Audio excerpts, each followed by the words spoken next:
Okay, we're going to continue on here. What time's left at this point? All right. So we're talking chapter 15, I think. And chapter 15, we got into KSP, another sort of equilibrium. And remember, KSP stands for the solubility product. And as we talked about, it really is the sort of equilibrium expression for things that are typically insoluble. So things that are typically based on solubility rules insoluble. This is sort of your equilibrium constant.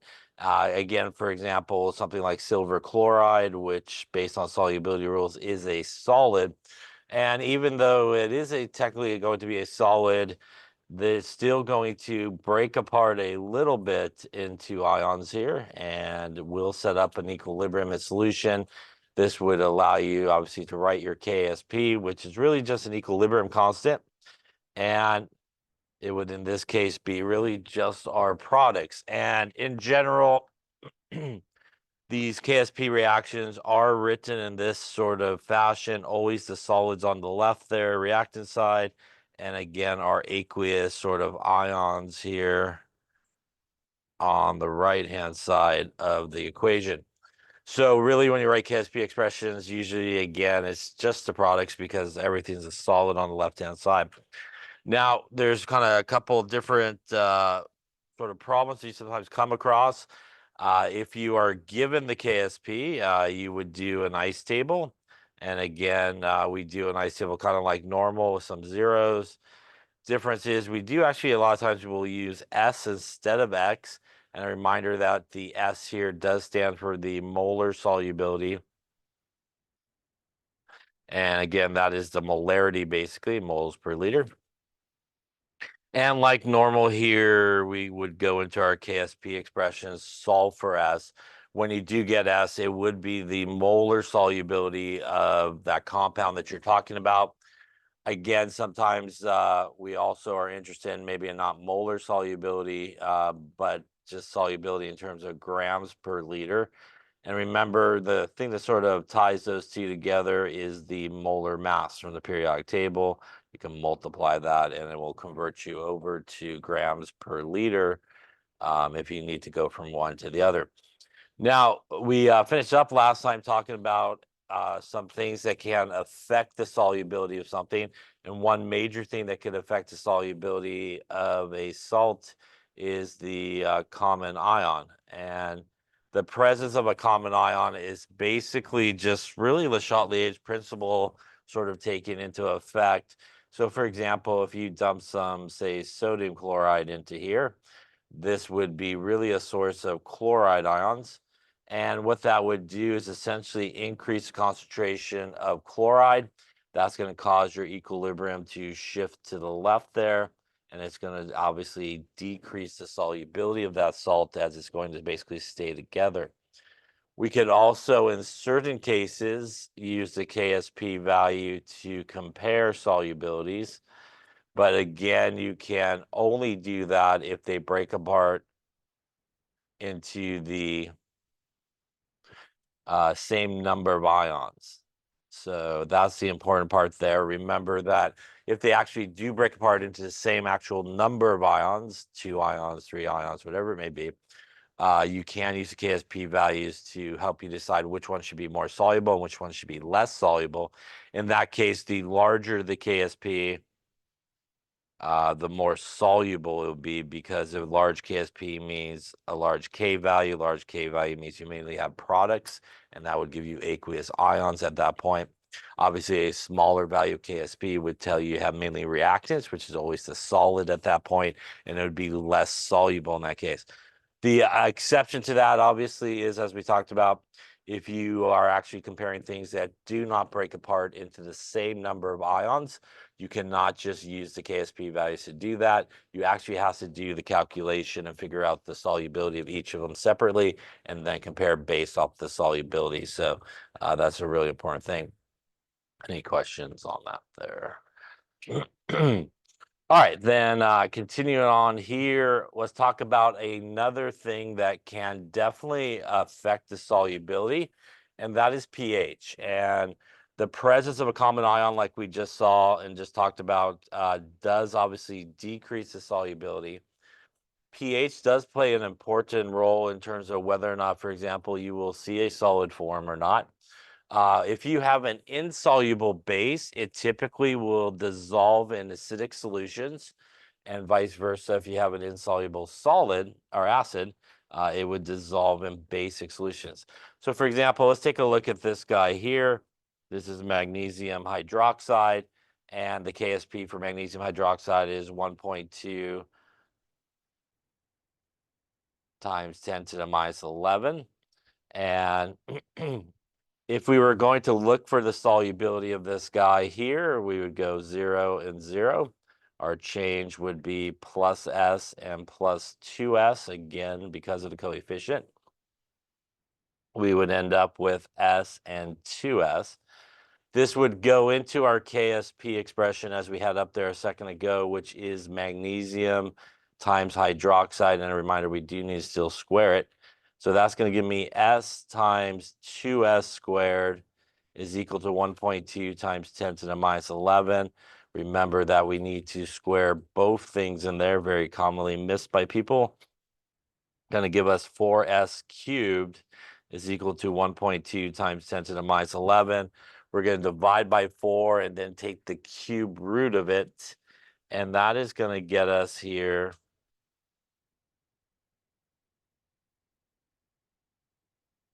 a S value of, we'll call it 1.44 times 10 to the minus 4. That is the molar solubility here of magnesium hydroxide.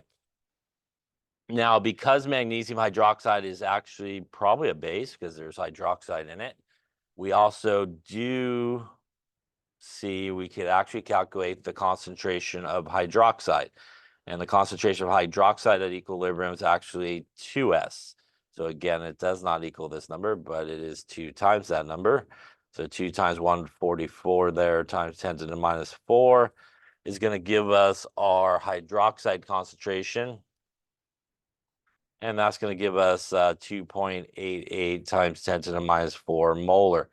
From the hydroxide concentration, we can actually get the POH minus the log of the hydroxide. And that's going to give us minus log of 2.88 times 10 to the minus 4. And that's going to get us a 3 point, we'll do a little rounding here, 5.4. That will also then give us the pH of this particular solution, which would be 14 minus that number. And that's going to give us a 1046 roughly pH of this particular solution. So if you had this solution in a flask, obviously, as we talked about, you can actually calculate the pH of the solution because we do have the hydroxide concentration. Just like if you had some type of acid, you could actually do it for the H plus concentration or the H3O plus concentration. So what this tells us is this beaker here with this sort of guy is sitting at a pH of about 10.46. So let's talk about what would happen if I decided to lower the pH less than 10.46. So if I want to lower the pH here, would I be adding an acid or a base to do that? On everybody at once. That should be a pretty easy question, I would hope. Yes, that's a acid, right? So you're going to add some acid to do that. And when you add acid, you're essentially adding H plus, right? And that's basically what an acid is a source of H plus. And in this case, we actually don't see any H plus present, but we do see hopefully something that would react with H plus, and that would be hydroxide, right? So in this case, when you would add the acids to this case, the H plus from the acid, the OH minus from the hydroxide would make water. And what that essentially is going to do is actually remove OH minus here from this equilibrium. And when we remove OH minus from this equilibrium, the equilibrium should shift which way? Should shift towards the side. Yes, since you removed it too. And if it does shift to the right, that means we now have more aqueous ions and we actually increase the solubility, right? So that is what this sentence means. Insoluble bases dissolve in acidic solutions. So when you add that acid, it will remove hydroxide from the equilibrium. It will create water. The result of removing hydroxides is a shift to the product size, which means actually more of it will start to dissolve, right? Because it's shifting to the right. Any questions on that there? Do I need to actually get it to an acidic pH to see that happen? The answer is no. You just need to add some acid. You could still be at a basic pH, but you will see the solubility start to increase. And if you actually dropped it way into acidic territory, it should super increase because obviously you added a lot of H plus at that point. So just because we are adding acid, we could actually start to see a quite significant increase in solubility, even if you got it down, say, like a pH of 9-ish or so, something like that. You would see a really sort of big change in the solubility compared to what it was at 10.46. Any questions on that there? So then let's talk about what would happen perhaps if we wanted to do the opposite, was to bring the pH above 10.46. And to do that, as you know, you should be adding a base at this point. And typically when you add a base, that would really be a source of hydroxide in this case, right? And when I would add the base and the source of hydroxide, I actually do see hydroxide in this equation. And again, in terms of Le Chatelier's principle, what that's going to mean in this case is we are now adding more products. That's going to cause the reverse reaction to occur. And we're going to have an equilibrium shift to the left there. And that's going to be more solid, which means we're actually going to decrease the solubility here. We'd actually see more solid occur. And again, that would be at something above 10.46. So pH plays a really important role in terms of whether or not, you would see perhaps something precipitate out. It also plays an important role in terms of if you don't want something to precipitate out, you could keep a pH at a certain level and it'll be too high or too low for those guys to precipitate out. And when we do something like qualitative analysis type experiments, which we don't do here anymore, that's really the idea there is you can use something like pH to do selective precipitation, try to keep certain things in the solution, ions, and precipitate out other ones based on pH. Any questions on that there?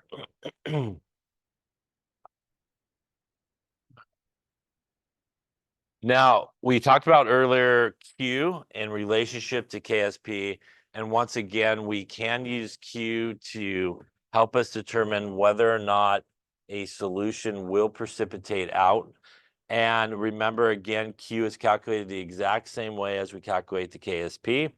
And if Q is greater than the KSP, then we would expect to see a precipitate form. If you calculate Q and it's less than the KSP, then we would expect no precipitate to form. So why don't you try one here? Let's say we took 2 milliliters of 0.2 molar sodium hydroxide and we added to 1 liter of 0.1 molar calcium chloride. Will a precipitate form? So one of the things you want to think about is there anything based on solubility rules that would make a precipitate? So when we think about sodium hydroxide, that is basically a source of sodium ions and hydroxide ions. When we think about calcium chloride, that is a source of calcium and chloride. Our only options here is to swap partners, right? Otherwise, we have our original guys, right? So in this case, sodium and chloride, hopefully you know by solubility rules, should be soluble. Calcium and hydroxide is our only possibility for perhaps a solid to form in this particular case. So this would be our possibility. And in that case, you would perhaps want to look up the KSP for calcium hydroxide, which in this case is 8.0 times 10 to the minus 6. All right, I'll let Okay, let's take a look. So obviously in this case, if we want to know whether or not a precipitate will form, we do want to calculate Q, which again is calculated the same way as we calculate KSP. And really what we're looking at here is one of the factors that can affect whether or not you see a solid form, which is basically concentration of your ions. So if you don't have really the right concentration of your ions, you may not see a precipitate form when you expect it to do based on sort of solubility rules. So let's see if that is perhaps the case here. So we should start with our one possibility here, which is calcium hydroxide. Again, when calcium hydroxide breaks apart, we get a calcium ion and a couple of hydroxide ions here. That's going to give us really a Q in this case of calcium times hydroxide. And again, we do need to square it. So essentially, in order to calculate Q, we do need to kind of know the concentration of these guys when they're mixed together. And in this case, we have basically sodium hydroxide. And sodium hydroxide, as we talked about, is really a source of hydroxide ions. And it is a one-to-one relationship between the hydroxide and the sodium hydroxide, which means whatever the concentration of the sodium hydroxide is should be the concentration of the hydroxide. The problem, though, right, is we need to remember that we are dumping not just the sodium hydroxide in there, but we are also dumping the calcium chloride in there, which means we are mixing and the volume is changing. So we do need to do like the dilution equation here to get the correct concentration of hydroxide in that mixture. So we have basically 2 milliliters of 0.2 molar sodium hydroxide, which once again is our source of hydroxide. And we're mixing it with 0.1 molar and 1 liter. So I'm going to actually just convert that into milliliters so my volume's the same. And this is calcium chloride. And obviously, in this case, the calcium chloride is again our source of the calcium ions in this case. So for the concentration of hydroxide, I'm going to do my M1 V1 equals M2 V2. And in this case, we have our 0.2 molar, our 2 milliliters, our M2, which is what we're looking for, actually. Make it that. And V2 is our total volume. So this is why I converted it into the same units. So in this case, we actually have 1,002 milliliters. Obviously, if you left them in liters, you should probably convert the milliliters into liters, and you would have something like 1.002 liters on that side, and obviously 0.002 liters on the other side. So solving for M2 here, which will give us really the hydroxide concentration in the mixture. And remember, since we're using the dilution equation here, we actually don't need to convert everybody to liters. Milliliters will actually work okay. And we'll go with hydroxide concentration here. We'll go 3.99 times 10 to the minus 4 in scientific notation. We'll do the same thing here for our calcium so that we get, again, calcium's concentration as it's mixed. So in this case, we have for our M1, 0.1 molar. Our V1 in this case is 1,000 milliliters. That's how much we're using of it. Again, we're going to solve for M2, and our total volume is still the same because they're being mixed, obviously, together in the same container. And that's going to get us for our calcium in this case, 0.1 times 1,000 divided by 1,002. Going to get us 9.98 times 10 to the minus 2 molar. So what we have now is the actual calcium and hydroxide concentrations that are actually in the mixture. That is what can go right here into our Q. So our Q in this case would be our calcium at 9.98 times 10 to the minus 2. Our hydroxide would be 3.99 times 10 to the minus 4. And you still need to square it, right? So make sure that needs to be done. So we'll take that times 3.99 number, again, making sure to square it. And that's going to get us here a Q of 1.6 times 10 to the minus 8. Any questions on that calculation there? So now we have the Q. We obviously have the KSP from the table. We want to compare them in this case. So Q versus KSP in this particular case, this is to the -8. This is to the -6, which means in this case, Q is actually less than the KSP. Again, a reminder that the smaller negative exponent is actually the larger number.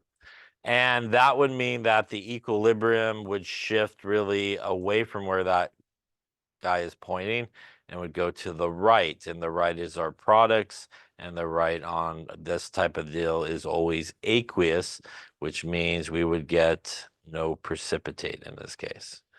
So again, this is an example of concentration playing a role in terms of whether or not you would actually see a precipitate form. And if the concentration is not correct, you will actually not see a precipitate form, even though solubility rules say you should see a precipitate. So it's really important in that concentration aspect of it.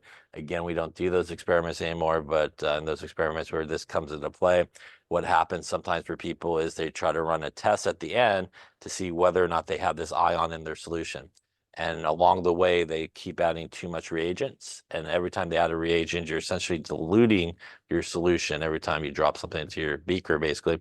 And at the end, they've actually over diluted it to a concentration where even though they're supposed to see a solid, they may not see a solid because the concentration of the ions are not correct in this case. So those are actually three factors that we've talked about that can have an effect on solubility.